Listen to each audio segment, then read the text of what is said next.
Hi అండి. మా అమ్మ నాన్న అయితే మా ఇంటికి వచ్చారు చూడండి. మా అమ్మ అయితే పాత్రలు అయితే కడిగేస్తుంది. అమ్మ వద్దు నేను కడుగుతాను అంటే, వద్దులేమ్మా ఎప్పుడు ఒకతే చేసుకుంటావు, నీకు కాలు కాదు కదా, కాలు ఫ్రాక్చర్ అయింది, పాపం ఎవరు చేసిస్తారు, ఎప్పుడు చేసుకుంటా ఉంటావు, నేను వచ్చినోడన్నా చేసిస్తానని చెప్పేసి పాత్రలు అయితే కడిగిస్తూ ఉంది మా అమ్మ. వద్దమ్మా అన్న చొప్పున కూడా వింటా ఉండలేదు. బట్టలు అయితే మిషన్కి వేసేస్తున్నాను, వాషింగ్ మిషన్కి వేసి ఆరేసింటే అవి కూడా తీసుకొనేసి మా అమ్మే మడత పెట్టేస్తుంది ఇవి కూడాను. అయ్యా అన్నీ ఒకతే చేసుకున్నాను కదా అని చెప్పేసి చూడండి. ఇదైతే ఇట్లా మా అమ్మ అన్నీ చేసేస్తూ ఉంది. మా నాన్న కూడా కూర్చొని ఉన్నాడు, టీవీ చూస్తున్నాడు. మా నాన్న టీవీ పెట్టినాను కదా, టీవీ చూస్తున్నాడు. ఏదో సినిమా వస్తా అంటే చూస్తూ ఉంటారు. వాళ్ళకైతే నేను కాఫీ అయితే పెట్టాను, కాఫీ చేస్తూ ఉన్నాను.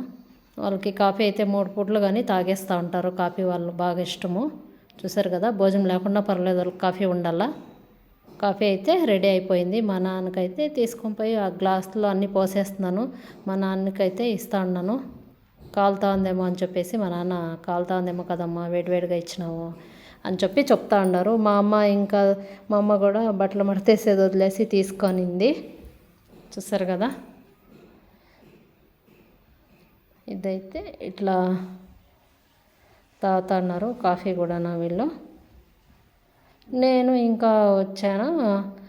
వాళ్ళు తాగుతా అంటే నన్ను కూడా తాగమ్మా అని చెప్తే కాఫీ నేను కూడా తీసుకొనేసి తాగుతూ ఉన్నాను. నేనైతే కాఫీ అస్సలు తాగను, కానీ తాగమ్మా అని చెప్తా అంటే వాళ్ళ చేతిలోనే కూర్చొనేసి తాగుతూ ఉన్నాను. తాగుతా ఉంది అని చెప్పేసి వీళ్ళు నవ్వుతూ ఉన్నారు. ఎప్పుడు తాగదు కదా, ఇప్పుడు తాగుతుంది అని చెప్పేసి నవ్వుతూ ఉన్నారు. తర్వాత మార్నింగ్ అయితే వాళ్ళకి చూడండి వంకాయ కర్రీని, రాగి సంగటి, మిరపకాయ బజ్జీలు అట్లా పెట్టినాను. టిఫిన్ అయితే మా నాన్న తిండు, అందుకోసం వాళ్ళకి రాగి సంగటే ఉండాల. తింటా ఉన్నారు వాళ్ళు రాగి సంగటిని, వంకాయ కర్రీ అట్లా. తర్వాత వచ్చేసి సాయంత్రం అయిపోయింది. ఇప్పుడు చూడండి రాగి సంగటి రాగి తప్పుల్లోనే చేస్తాను నేను. ఇది రాగి తప్పుల్లో చేస్తే చాలా మంచిది, కండ్లకి అంతా మనకి చాలా మంచిది అని చెప్పేసి నేను మొన్నైతే ఇవి కొనుక్కున్నాను. వీటిలోనే చేస్తాను నేను ఎప్పుడూను. చూసారు కదా, కూరలు అయితే చేయను, అన్నము ముద్ద అట్లా చేస్తూ ఉంటాను. ఇప్పుడైతే నాటుకోడి చికెన్ అయితే చేస్తాను. మా అమ్మ నాన్న ఊరికి పోతారని చెప్పేసి ఇదైతే చేసేస్తా ఉన్నాను. నాటుకోడి వాళ్ళకైతే దొరకదు అక్కడ, మాకైతే ఎప్పుడూ దొరుకుతూ ఉంటాయి, మా కోళ్ళు ఉన్నాయి కదా, అందుకోసమే నాటి చికెన్ చేస్తున్నాను. తర్వాత పారం కోడి చికెన్ కూడా బయట షాపులు తీసుకొచ్చినారు, అది కూడా చేస్తున్నాను. అదైతే నీళ్ళు ఉండాల నాటుకోడి కొంచెము, ఎందుకంటే అది బాగా ఉడకాలంటే నీళ్ళు ఉండాల. ఇదైతే బాగా గట్టిగా ఉంటుంది. చూసారు కదా, పారం కోడి గట్టిగా ఉంది. అందరికీ అయితే పెట్టేస్తా ఉన్నాను నేను, తింటారు వాళ్ళంతానా. ఊరికి పోవాల టైం అవుతుంది అని చెప్తా అంటే తొందరగా నేను వాళ్ళకైతే భోజనాలు వడ్డిస్తాను, మా అమ్మకి మా నాన్నకి.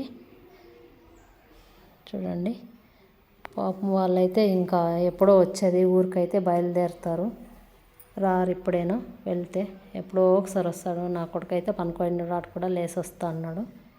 తినాలని చెప్పేసి టైం అయిపోయింది కదా మధ్యాహ్నం భోజనము, అందుకేను. ఇదిగో పారం కోడొద్దు అని చెప్పేసి నాటి కోడే వాళ్ళకి పెట్టేస్తూ ఉన్నాను. నాటి కోడి దొరకదు వాళ్ళకి, అందుకే వాళ్ళకి నాటి కోడే తినండి మీరు, ఏం పారం తినొద్దండి అని చెప్పేసి వాళ్ళకి ఆ చికెన్ పెట్టుకోకుండా నాటి చికెన్నే పెట్టేస్తాను. తింటా ఉన్నారు. వాళ్ళకి రాగి సంగటనే ఇష్టము. మా నాన్నకైతే అసలు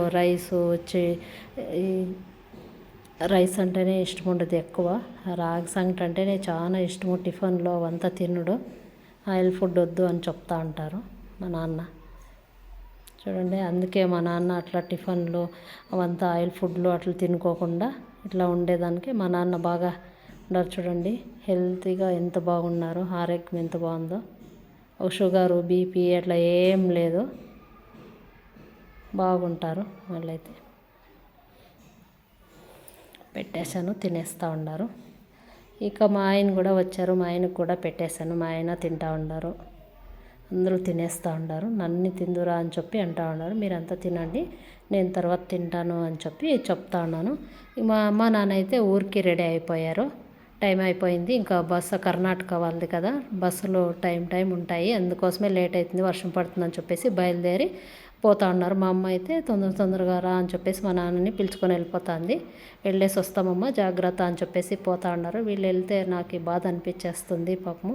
అక్కడ వెళ్తే వీళ్ళిద్దరే ఉండాలి, ఎవరు చూసేవాళ్ళు లేదు వీళ్ళకి.